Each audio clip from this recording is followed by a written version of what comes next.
Welcome. How is everyone tonight? Woohoo! We're so glad that you're here.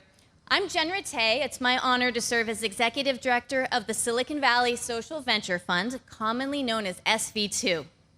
Tonight, we've gathered a marvelous mix of SV2 grantees, our partners, friends of SV2, and strategic allies.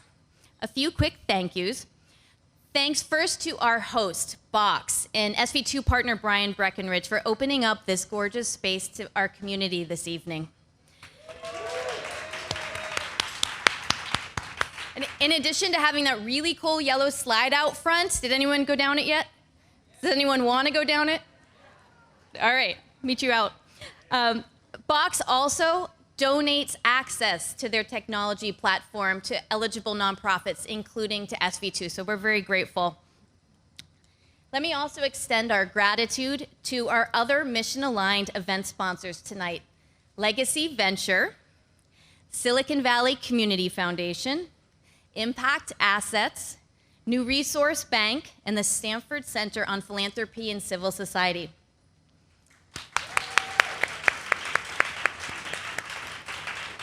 Thank you also to my fully terrific SV2 staff team members, our interns, and the volunteers who have contributed their time to make tonight possible. What unites our SV2 community together is a common vision, mission, and set of shared values. We envision a Silicon Valley where everyone makes social responsibility a priority in their lives. And we work together to unleash the resources and the talents of the Silicon Valley community to support promising social ventures to achieve measurable impact. And that includes unleashing catalytic leaders for good, which is the theme of tonight's event. I'll kick off by briefly sharing a few highlights on how SV2's relatively new strategic plan has come to life this year through the efforts and the hard work of many of you, many partners who are in the room. And then we'll celebrate one particularly catalytic SV2 partner leader who is this year's winner of the Laura Arriaga Andreessen Social Impact Award. We'll then conclude by hearing a few stories from some longtime SV2 partners who are truly catalytic forces for good within our SV2 community and well beyond. So what do we mean by catalytic? One definition of catalytic is someone or something that stimulates, sparks, spurs, or provides an impetus. In the context of SV2 and creating transformational social change, being a catalytic leader can mean a wide variety of things, including inspiring and empowering the next generation of social change leaders. Catalytic could also mean boldly spreading an innovative social model across our region, the country, or even the world. How does SV2 unleash catalytic leaders? SV2's model of collaborative giving, learning, and leading has three basic parts. First, we pool our financial capital to support high-potential social ventures. Second, a subset of our partners contribute their time and their talent, working alongside our grantee leaders to strengthen and scale their impact. We call this our Beyond the Dollar support. And third, we offer powerful education and immersion programs for our grantees, our partners, and their families. Are any of you sitting on a green SV2 impact report? It looks like this. I tried it earlier, and it makes a comfy seat cushion if you're in need of one. Each of you here should be really proud of the impact that you've helped us create this past year. For instance, SV2 transforms partners in a number of ways. 92% of SV2 partners have become more strategic in their giving practice, 70% more generous, and 80% more involved with their community as a direct result of being involved with SV2. Together, SV2 partners donated more than $7 million in 2014 to nonprofit organizations. And together, you donated more than 800 hours of pro bono Beyond the Dollar support to our grantees just last year.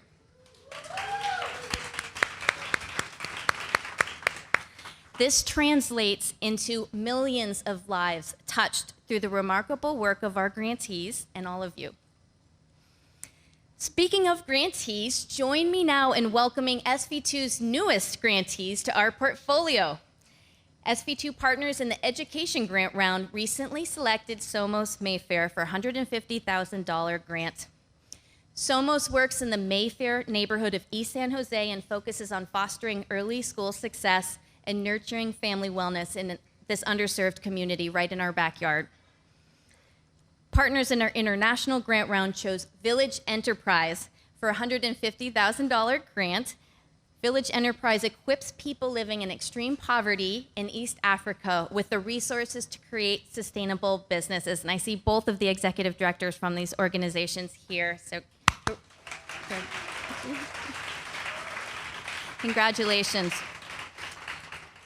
And in an SV2 first, we made 3 finalist grants this year of $25,000 each to Grail Family Service, Project Muso, and Jacaranda Health. We're delighted to welcome all these organizations into the SV2 family. Most of you, I think, have wisely fastened your seatbelts this year, low and tight across your waist, because this year at SV2 has been filled with change and a lot of innovation, really at every turn.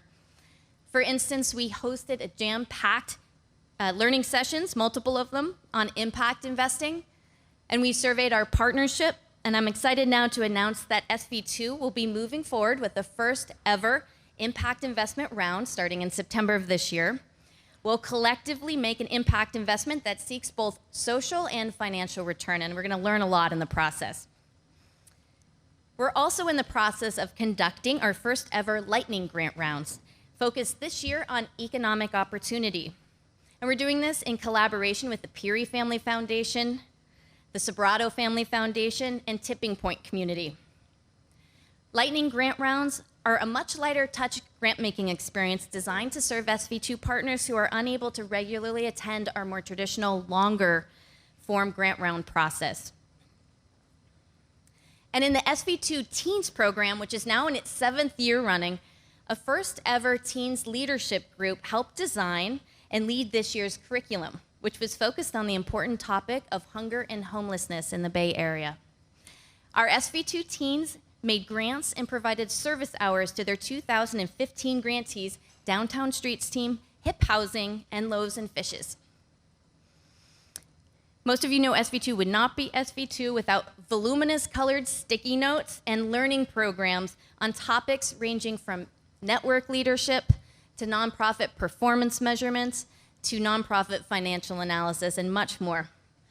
SV2 partners this year immersed themselves in vastly different surroundings and mindsets through experiential learning. This included an international trip to Rwanda, field trips to our grantees' work sites, and through a powerful poverty simulation that gave us a glimpse of the very real challenges faced by those living in poverty day to day right here in our Silicon Valley backyard. We're even thinking creatively about our office location. On behalf of the board and the staff, I'm delighted to announce that we'll be relocating in late summer from Los Altos to a lovely, significantly more cost-effective and larger state-of-the-art suite at the Sobrato Center for Nonprofits in Redwood Shores.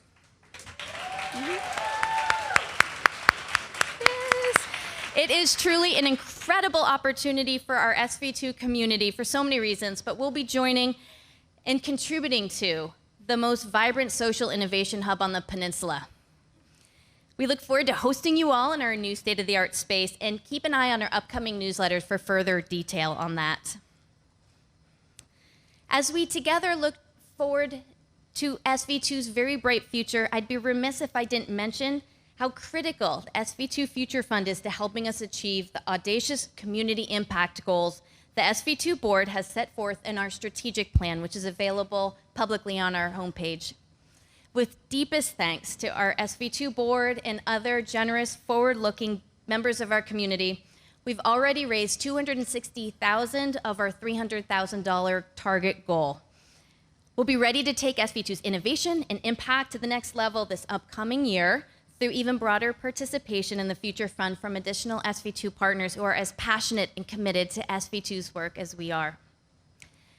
Now join me in recognizing the collaborative, catalytic leaders who fuel SV2 all year long. I'm going to ask each of you to stand, and please remain standing while we recognize you.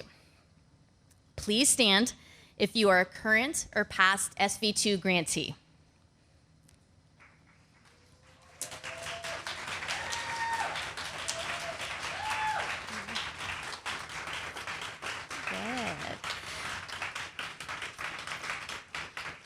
Are a current or past SV2 board member. And stay standing. All right. If you're a current or past grant round leader or lead partner working with the grantee.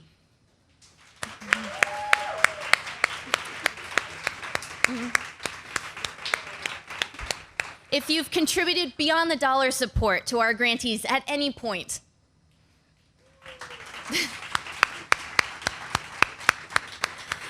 Just by being here tonight, you are all part of the Catalytic SV2 community. So if you aren't already standing, don't sit down, kindly stand, look up here, and smile. We're going to quickly capture this moment with an SV2 selfie.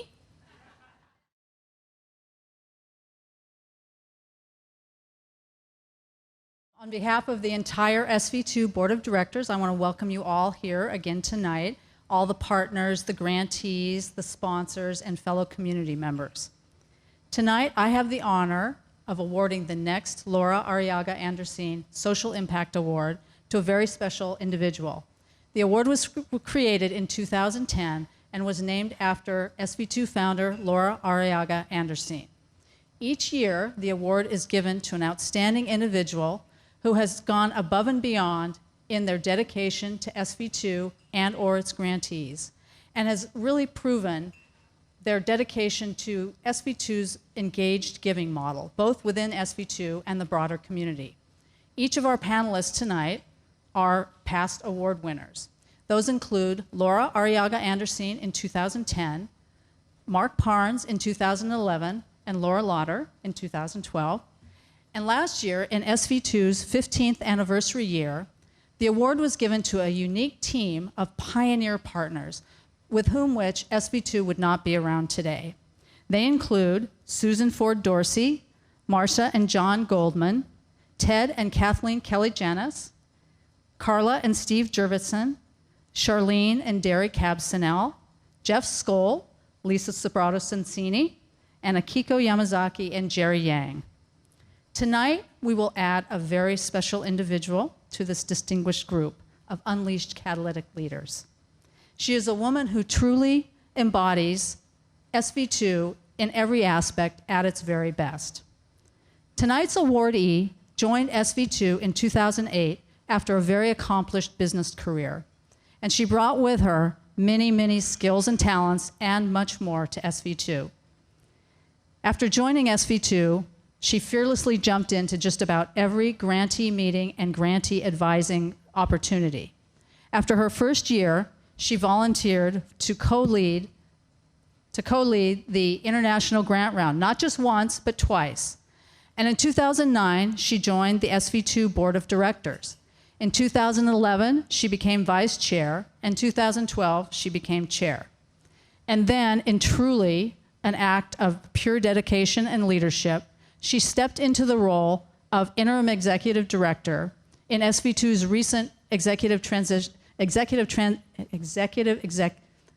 that's a hard thing to say, executive director transition in early 2013. And she really helped ensure the smooth transition between where we were and our existing new executive director, Jen Rattay. Last year, she worked with Jen as well as our incoming board chair, Bill Brunel, to lead us in a very comprehensive strategic planning process, which resulted in the powerful strategic plan that has truly emboldened the partnership with a new vision and strategic direction. On top of the strategic planning year, though, she and her husband, Dennis DeBroek, participated in SV2's first ever pilot service trip to Rwanda last fall. So you can see she does many things, and it's not only all the things she does that are important, but it's how she does them. She truly is a person who balances the seriousness and importance of the work we do at SV2 with a sense of humor and fun. And many of the partners have said many times that every meeting is better when she's in attendance. SV2 has truly blossomed with her tenure as board chair in the last 3 years, leading a board of 16 directors. And her tenure ended last night in SV2's spring board meeting. SV2 would certainly not be the place that it is today without her unending leadership, her many skills and talents, and her grace that she brings to the process, and her boundless energy. She truly embodies the definition of a catalytic leader. Please join me in deeply thanking and congratulating the extraordinary Nancy Heinen.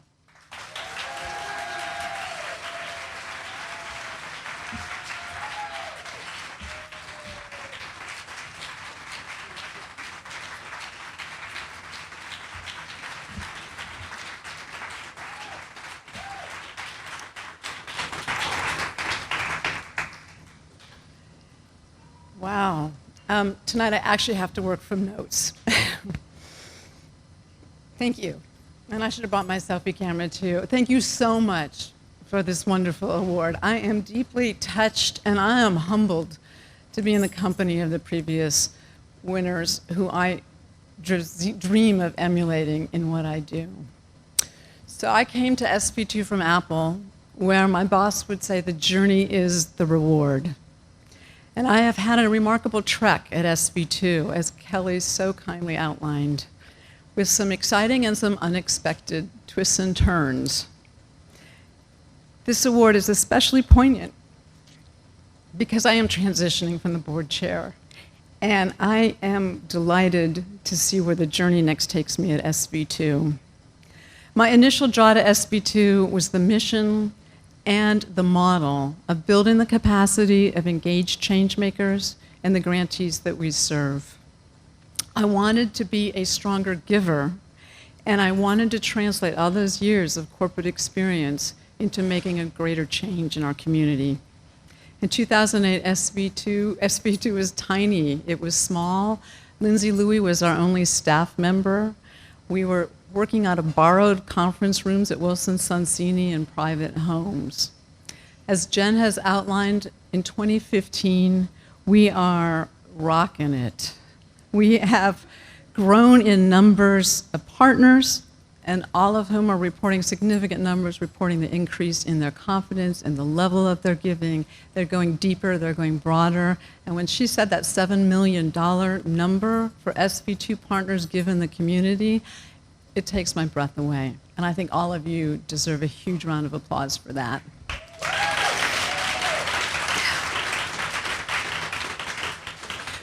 Please do read the impact report that's on your chair. It will be worth it when you realize the culmination of what we're doing in our communities and the groundwork that we have laid to do so much more. Along that journey, I would often ask myself, am I really helping contribute to SV2's capacity to grow their philanthropists and to grow our grantees?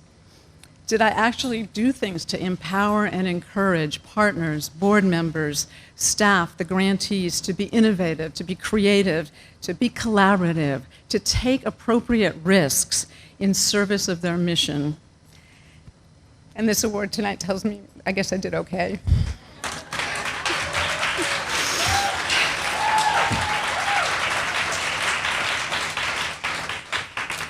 I am thrilled to have played a leadership role in SV2 as it's grown in its scale and in its aspirations. Guided by a well-developed, comprehensive, and ambitious strategic plan, governed by a first-rate board, led by the awesome Jen Rattay and each exceptional staff member, Lisa, Elizabeth, Ashley, Carrie, our interns, Chian and Andy.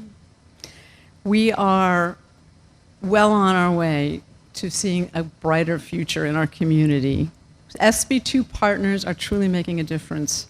And the innovation that founded SV2, that these former awardees have received, and it is in the DNA. It's in the design teams. It's in the pilot programming, things like the investment impact investing and the lightning rounds.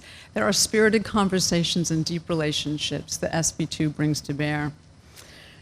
The best tribute to my hopes and efforts for SV2 is the power we are unleashing in our partners and our grantees, and in the collaborative muscle we are developing within our community allies, such as those who kindly sponsored us tonight.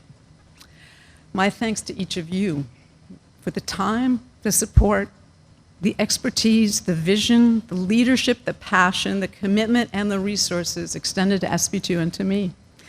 Knowing you bring your best selves to SV2 inspires me.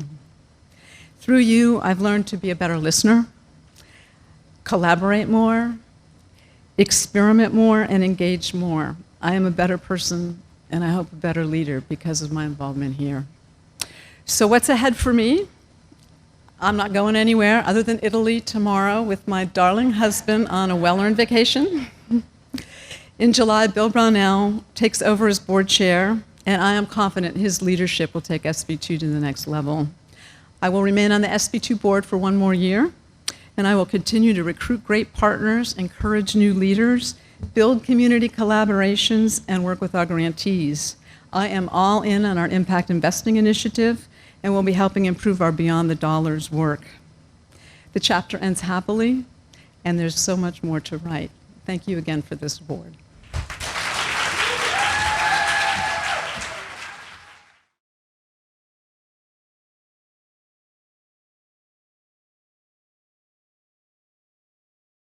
Tonight we are here to hear from 3 leaders as we highlight Unleashing Catalytic Leadership. Each of them has been an agent of change at SV2 in their own philanthropic leadership. So join me in welcoming 3 SV2 stars. First, Ted Janis, who is, please join me up here, a founding partner, a past board member, and also a recipient of the Laura Arriaga Andreessen Award. Laura Lauder, SV2 founding partner and current board member as an executive committee member and Laura Arriaga Andreessen Award winner. And then also Lisa Sobrato Sansini, an SV2 partner and a current investment review committee member, keeping us all on track financially. Thank you.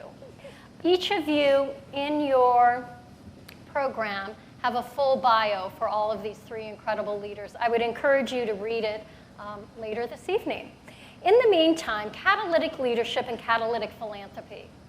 The Stanford Social Innovation Review published the first article on catalytic philanthropy written by Mark Kramer, and it noted 4 elements for catalytic leadership in the philanthropic ecosystem.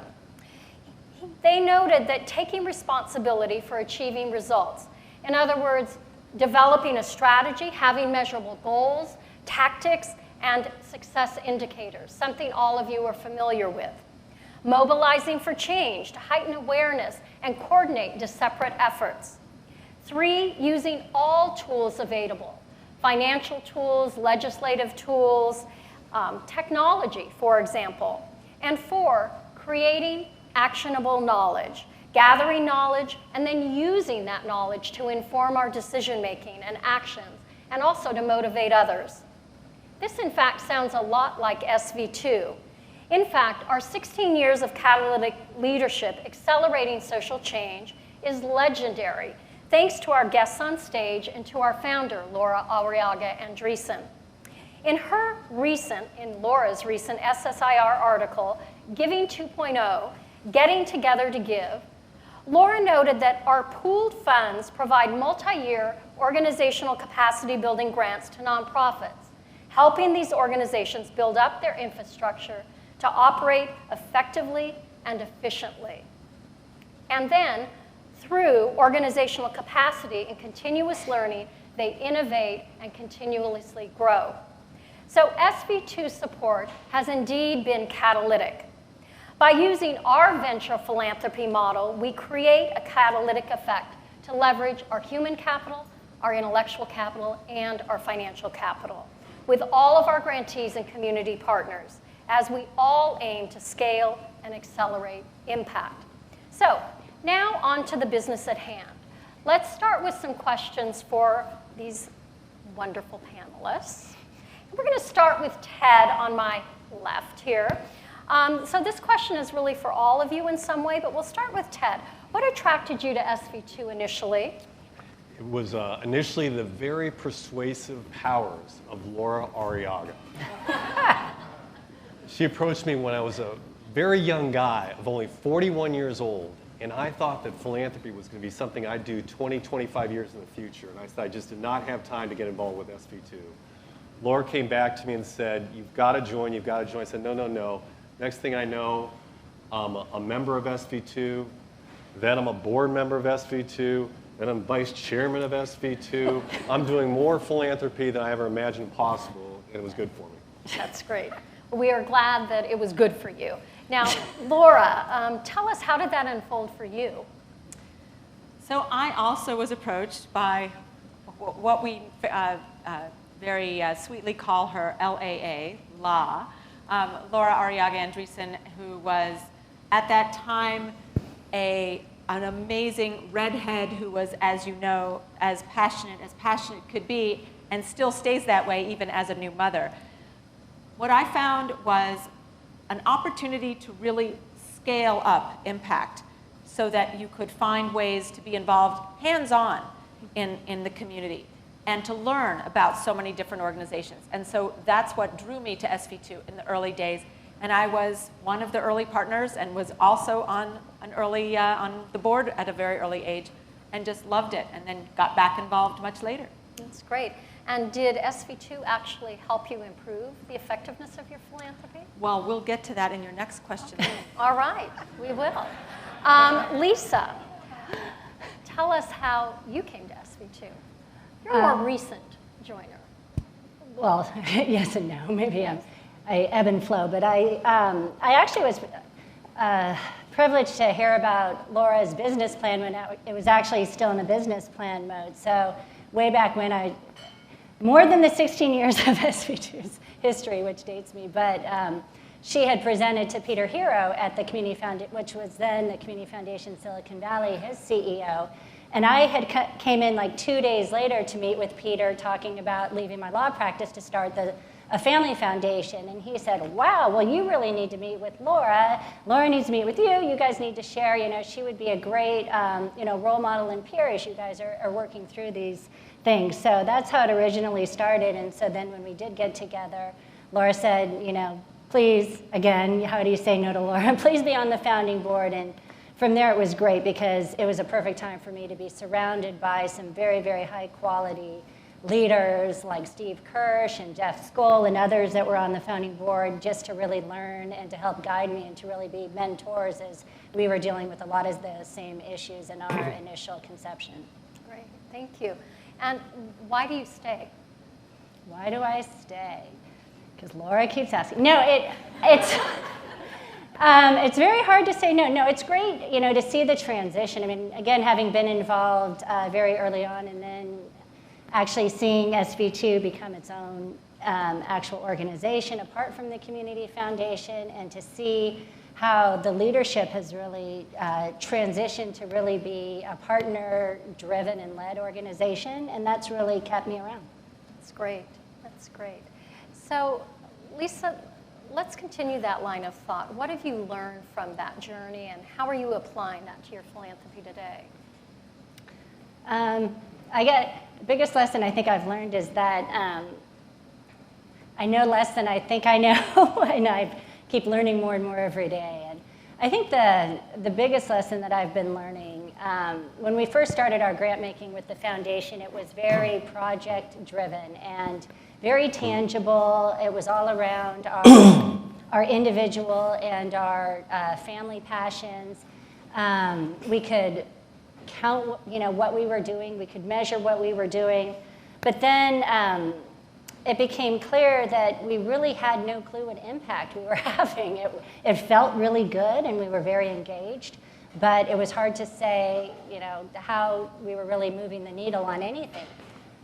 So we started listening to our grantees and having them tell us, well, what we really need from you is general operating support, not these little project support grants that you've been giving us over time. And that was a real transition for us, because we, those that know our family, we really like to control things, and to actually give up control to a nonprofit agency to say, you actually know better than we do on how to like spend your money and that we give you, and that you'll actually do a much better job with it.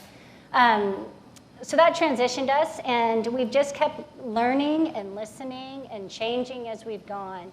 And I think the biggest lesson learned has, for me personally, and I'm still learning it, is as we've become more and more driven by results and measurement and impact, which was really our goal from the beginning in terms of changing our focus, and again, what we've learned a lot through SV2 in terms of really measuring our effectiveness, how do we marry that and keep the passion and the engagement and the inspiration that we had when we were able to really touch and feel and see each and every little thing that we did. So we're learning as we go. Great. So Laura, let's continue on that. How has SV2 helped you improve the effectiveness of your philanthropy? And I would even take it a step further and ask you how you've moved from bold to audacious to catalytic. So giving circles have been around for a long time. SV2 is a traditional giving circle in the classic sense. But what SV2 does on steroids is partner-powered philanthropy. And so what happened for us is that we implemented this in 3 different ways through our family foundation. First with our kids, one of whom is here tonight, Josh. Second, through the Jewish community, where I'm very involved at the teen level. And third, through, again, the Jewish community at the adult level. And what I found was that the SV2 model of really very focused strategic philanthropy, led by partners, led by lay people, instead of staff, you'll see that SV2 is not staff-driven. It is very much of a lay-driven organization. And that's an anomaly in many of these giving circles. This organization empowered me to bring this concept to both our family foundation, to teens, where we're rolling out teen philanthropy across the country, and even brought it here to SV2, and now bringing it to Sydney, Australia, Toronto, Canada, Los Angeles, San Diego, Detroit, Michigan, Miami, Florida, Boston, Massachusetts, Cape Town, South Africa, bringing teen-led giving circles like SV2 to all these communities. And then finally, the idea of, in the Jewish community, I'm the vice chair of the Jewish Community Endowment Fund, and we have close to $2 billion under management with a very sizable unrestricted fund. And so what we've done is created giving circles like SV2, where partners are empowered to help allocate, make decisions on the distribution of those funds. It has been literally catalytic, and we have far more people involved and engaged, like all of you, as a result of this really self-empowered approach of the giving circle. So SV2 has been really monumental in our philanthropy. Wonderful. Thank you for that. And it really fits in with the article that Laura had written. So how beautifully timed. Also, for all of you, Laura is one of our best ambassadors. She serves not only when she's talking about all of those cities where they've taken the teen model, she also serves on 15 other boards, and I have to tell you, is constantly talking about the effectiveness of this partner model in SV2. So thank you, Laura.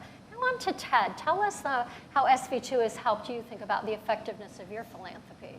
Sure. When I was introduced to SV2, a lot of my philanthropy consisted of just friends reaching out to me with their favorite project that they wanted me to get involved in, just writing checks, but not really thinking a lot about it, not being strategic. SV2 really taught me how to be strategic, and I want to fast forward to what my wife and I are doing today. I think everybody here, or most people here, probably have a family budget, right? You sit down at the beginning of the year, the end of the year, you look how your family budget's going. Well, we've adopted a philanthropic budget. We sit down in the very beginning of the year in January and map out exactly what we want to accomplish philanthropically for the year, what organizations we're going to give to, where we're going to put our time, and that's very, very helpful. And that really stems from my involvement here at SV2 with being very strategic about what I was doing. Also, just the whole network here of SV2, sharing best practices, how to conduct research, and also being motivated by inspiring people like these two and being inspired by people like Nancy with that wonderful speech. So you said at the beginning there was a little bit of just people asking. As we all know, friends give to friends. People give to people. And so that's one way to think about giving. And did that lead you always on to success? Have you found some challenges or failures along the way? There have been some challenges. I'm going to give you two challenges. How's that? I'll even add on a mistake I made. That's good. I'm in the investment business, so I make lots and lots of mistakes. That's how you learn. But I'm going to talk about challenges. One of the challenges is you start becoming known for philanthropy. It's amazing how people reach out from the past. Like, you've got people reaching out from high school. You've got people reaching out from college with this amazing nonprofit that they're starting, that they're funding. And boy, you've got to put your money in this one. I'm going to get back to what I was saying about what my wife and I have done, starting off with just a philanthropic budget and where we're going to put our time. We're nice people. We want to be optimistic. We want to help out everybody. But realistically, you cannot do that. And the secret to being a good philanthropist is as much as the secret of being a good investor. You need to be focused. And a polite way of saying that, boy, that project's great, but our focus is really here. We limit our focus to a few organizations with time and money each year. And then now, if you'd like to hear a mistake, and I guess we got 3 minutes for my mistake. I'll make it fast. I'm going to keep this very, very high level because I'll tell you how the mistake unfolded. It was a few years back. It was a busy time in my life professionally. I was working very, very hard. And somebody fairly influential, somebody if I asked for a show of hands, I bet you 80% of the hands would go up saying, I know who this person is. Well, they called me and they said, boy, Ted, I would really like you to write a check. And it wasn't a little check, it was actually a big check to an organization that I'm spending a lot of time on. And the organization was actually fairly prestigious, and people probably recognize that name too, but again, I'm keeping it high level. And I thought, wow, I'm so busy, and this gentleman said, I'd like you to write the check next week. And I wrote the check. And that got kind of away a couple of lessons I learned at SV2 that I didn't really follow. One is that you should really do a lot of research when you write a check, right? What is this organization about? I didn't really do research. I was in a rush. It wasn't part of my plan. Violated a lot of SV2 rules. And it did not end very well because I checked back a year later. And amazingly enough, they were not using this money I'd given in the way they said they were going to use it. And the executive director was not all that polite about it. And what am I going to do? I'm going to get into a fight with an executive director of a nonprofit? No, I had to learn from that. But again, the learning, getting back to SV2, have a plan, do your own research, be independent, and really own it when you write a check. So that's what I learned. And that was a mistake. Thank you. Thank you. I think we've all made mistakes along the way on many parts of our lives and in our journey. But we also have all of those successes. And I think what we see here with the wonderful grantees that we have in the audience, that we have done a lot of this due diligence. We go through the organizational capacity assessment. We participate in a grant-making round. We take the time to do that. And now we have these new lightning rounds where we're learning how to do that in a different type of a model, but hopefully with the same effectiveness. Now, with that in mind, Laura, what happens when you really think big? So one of the things that SV2 gave me was, as I mentioned, this network of not just partners, but also nonprofits. Because when you serve on a grant round, you really go deep into learning and understanding the whole landscape of the nonprofits in that sector. And so I learned a lot about the nonprofits in this community, and especially in San Jose as a city. And one of the things I learned a lot about was City Year. So City Year is an AmeriCorps grantee. I also happen to serve on the board of the Aspen Institute, which is an organization, a tank of thinkers, we like to call it, out of Washington, D.C. And they were interested in getting involved in service, community service, particularly year-long service, in a way that would really catalyze young people to serve their country for a year, sometime between 18 and 28. As a result of my involvement in SV2 and my association here in Silicon Valley, and in particular in San Jose, and through some of you, and you know who you are, I was introduced to Sam Liccardo, the new mayor of San Jose. And now, as a result of this amazing network, we're going to bring this idea of a service year to the city of San Jose, and we're looking to partner with all of the nonprofits in San Jose to make sure that thousands of young people in San Jose could serve in San Jose, their country, their city, and being a great citizen.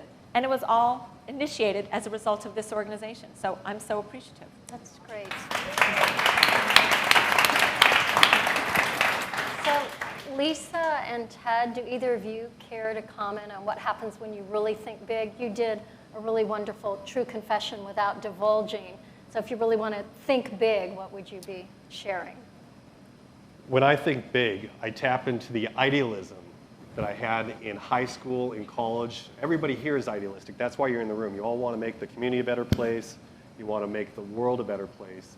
So tapping into that idealism, but building onto it with the pragmatism and the experience of age, and then bringing in this wonderful network of people and organizations. That, to me, is what thinking big is. Thank you. Lisa. When I think big, I get really, really excited and then really, really tired because I get all these great ideas and then can never do everything I want to do. But, you know, I guess just to answer the question maybe from a different angle, not so much of something that, you know, I've actually done, but more just kind of the mindset of what can be accomplished when you think big.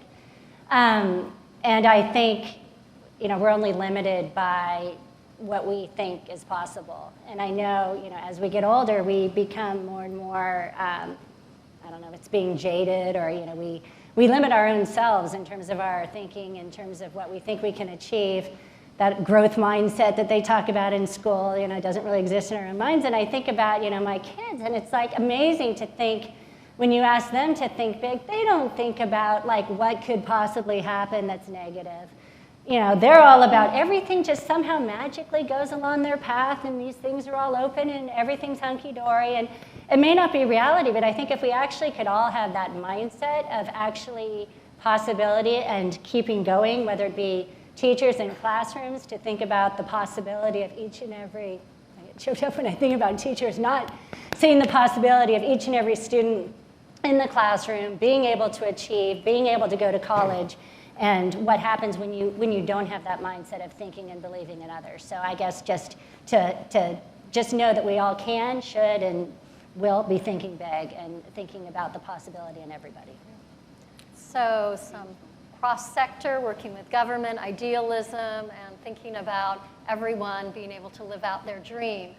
So with that, we'd like to open it up and allow you to ask a few questions. We don't have of time, but we certainly have time for a few questions if there are any from the audience that you'd like to ask. All of them? Any specific person? Come on, you all. Anyone out there? Someone Going got a once? question. Going twice? Okay, here we go.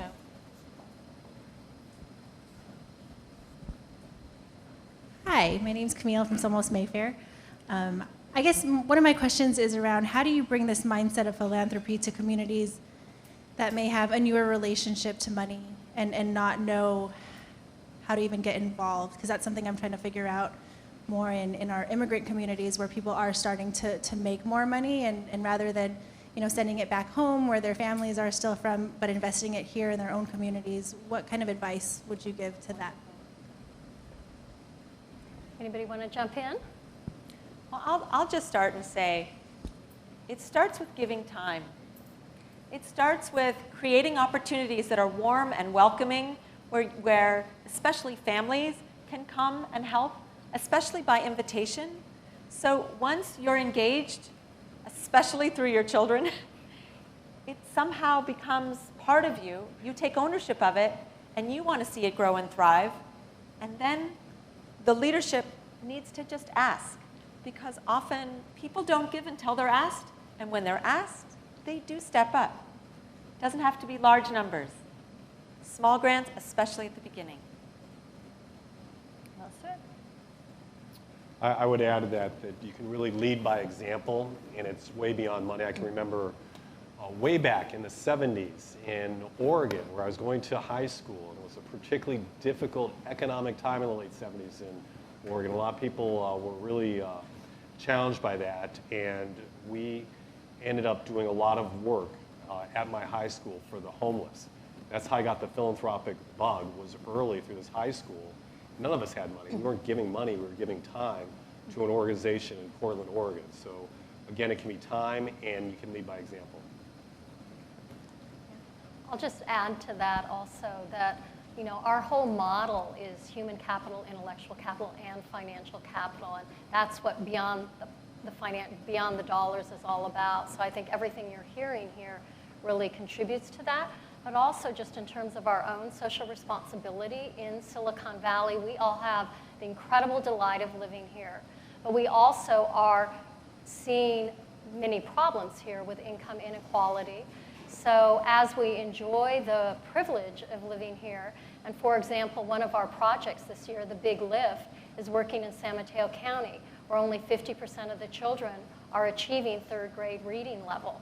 So that in itself says there's a need here, and while we can send our money other places, and there's nothing wrong with that, that as we're doing that and thinking about how we're coming up with our philanthropic budget, as Ted was describing, you know, seeing to it that we're also including our backyard and down the street or whatever that might be, putting that somehow into our mindset, because it is a privilege to live here, and how can we contribute back in that way. So that, I would also add that. Yes, I see another question here. Janet.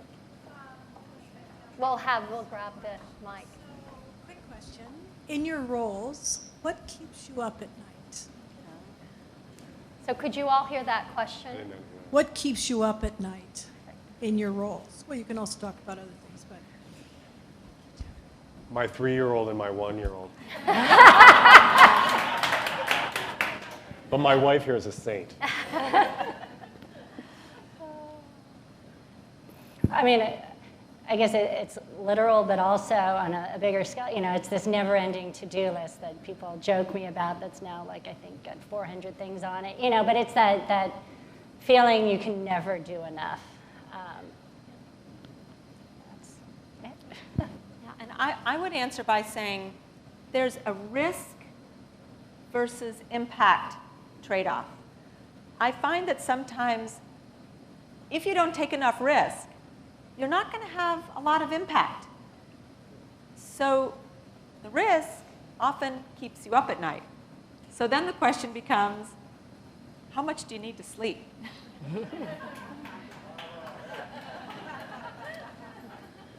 We're super motivated in this department. My wife is a social entrepreneur and teaches at Stanford on the subject, and we're always doing something. It was amazing when we first met. The first substantive conversation I had with Kathleen was about philanthropy. Besides, of course, telling her how beautiful she is. But it's really part of our relationship. It's part of our life. It's what we're going to train teach our kids. And we're doing all we can. Yes, Lisa. Right there.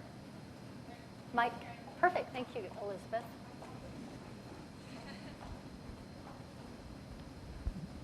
Hi, I'm Lisa Nash, Executive Director of Blue Planet Network, a very proud grantee of SV2.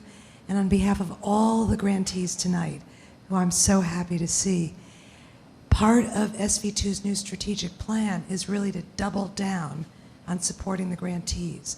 So what does that mean to each one of you? Anyone want to jump in, or?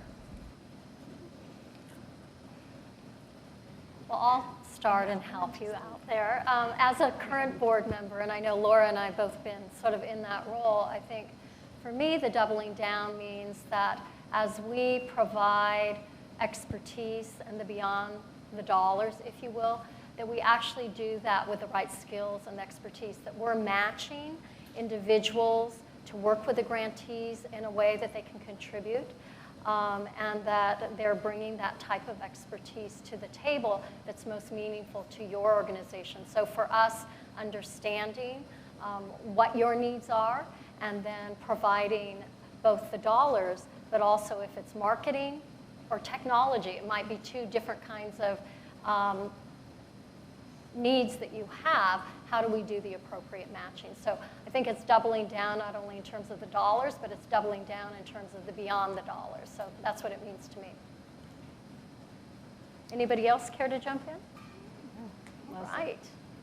Yes, Emily. Thanks. I'm Emily Arnold Fernandez. I'm the Executive Director of Asylum Access. So we are an international grant round grantee. And I'm curious about this question both as the Director of Asylum Access and also as someone who's developing my own philanthropy. So from both sides, it's kind of the flip side to the first question that was asked. One of the things we hear from particularly family foundations and philanthropists who don't have a whole foundation program staff backing them is that it's hard to know how to invest internationally, how to invest when you can't easily go and see the impact you're having or the programs that you'd like to consider investing in.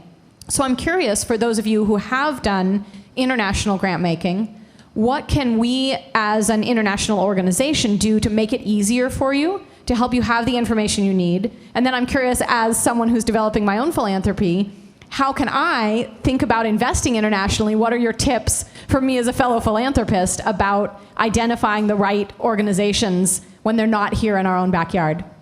Great question. Thank you, Emily. I'll start, and the others can chip in. I've been investing internationally for a long time, and I think that it is extremely rare in America to give internationally. I think something on the order of single digits as a total percentage of giving goes internationally. In fact, low single digits. So it's scary. It's scary for people because, of course, there's absolutely no accountability, hands-on opportunity, et cetera. So what I have found through giving to Global Fund for Women, Global Fund for Children, through organizations that support Israel, is that for me, when the organizations have travel opportunities, I take advantage of those every time. I've been to Honduras. I've, of course, been multiple times to Israel. I've been all over. And that enables me as a donor to do that. So I would encourage the nonprofits that are working internationally to try to find ways for donors to go on trips that aren't too expensive, because some of these developing countries, it is so inexpensive.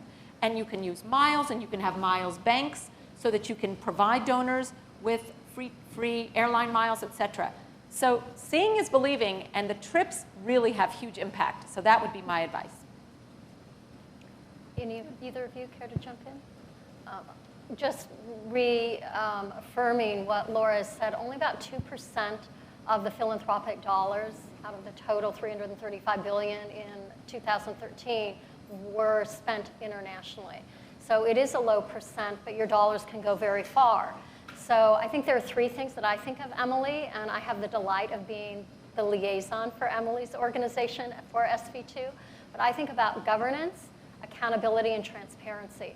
And I think when you're looking overseas and you're looking at investing in other countries, figuring out what their governance model is, how they're doing their reporting, so that you can create that level of interaction about the transparency, but then having some very clear goals around that issue of accountability. So those are the three things that I always look for international giving. So thank you. I have one more idea for you, and it's inspired by my son, and that is videos that really engage a donor on your website. Really easy to access, with interviews and with drone footage of an area so that things can be seen clearly, so that it feels like you're actually on the ground. So using technology to enable people to feel like they're connected to it. Thank you. So do we have time we're at the end of our time, so I think I'm going to have to wrap it up, and we'll hold that question, Jackie. Thank you. For our panelists, as we conclude, what is your last bit of inspiration, advice, or call to action for the audience here? And recognizing it's a community of our grantees, our partners, and just our community partners. Lisa, you want to start? Well, it's interesting because I was even thinking about the title, leaders. And I guess, I don't know, I feel like in our society we focus so much on developing leaders, which is great. But I also think that we might be doing a disservice to not be focusing more, especially on our youth, on focusing on really teaching cooperation and collaboration and working together, because I think things are really changing in terms of the effectiveness of leaders and what it's going to take to really make social change. And it's going to come, I think, from, I was just at a conference recently around, followership and not leadership. So I just challenge us to think beyond that, if you're not a leader, you're somehow less than. It's really about working together, putting egos aside, coming up with common solutions, and listening to one another, which often I think gets put behind. Great. Fellowship. Very good. Laura. I would just say get out of your comfort zone. Look and get yourself involved in things that are different from what you would have expected, and find people that you might not have connected with, and attach yourself, even just for a conversation, to hear about their world and the things that they think are important. And your eyes can be opened so dramatically, especially those of us who, frankly, we live in a bubble here in Silicon Valley. And it's, my kid just took a gap year and traveled all over the place. And frankly, I want to be him, because seeing the world from a bird's eye view as a rustic traveler and not having any comforts, that to me is real growth. And I feel like sometimes we sit in our bubble here, even when we're doing great work as grantees, as nonprofits, we do have a bubble. And it's really important to find places outside your comfort zone to grow. Thank you, Laura. Ted? I want everybody here to dream for a moment. And this is a really, really good kind of dream, because you can keep your eyes open. I want everybody here to look at stage, and not at me, because I'm frankly lucky to be with these three, but I'm going to take a moment to describe Lisa, Laura, and Kim. All of them are smart. They are all capable. They are all doing absolutely amazing things in the communities with their organizations, their initiatives. But now the secret sauce. All of them are actually really nice. They're actually humble. They're approachable. They're willing to share. That describes them. And that also describes many members of the SV2 community. There's really power in this network. They say the Silicon Valley is all about the network. Philanthropy is all about the network, and it's right here in this room, and I'm privileged to be part of it. Thank you. Well, thank you, Ted. Thank you, Laura. Thank you, Lisa. And thank you to all of you. We'll end on that high point. Thank you, Ted. Have a great evening. That was so